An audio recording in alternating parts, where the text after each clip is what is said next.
Have you ever wondered what the difference is between ultramarine blue and French ultramarine blue? Well, French ultramarine is slightly warmer or redder and more granulating, whereas ultramarine blue is cooler, greener, and less granulating. Though they both use the same pigment, pigment blue 29. And they both appear very similar to your eye.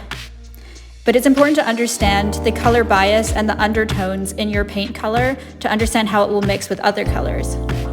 Originally, French ultramarine was discovered in the 1800s and was made from a synthetic pigment that's a more vivid version of the expensive historical pigment lapis lazuli.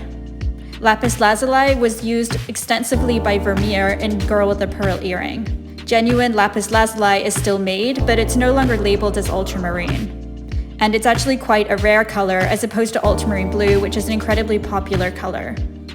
Now we have variations of this synthetic ultramarine pigment, and some professional brands have more than one in their range.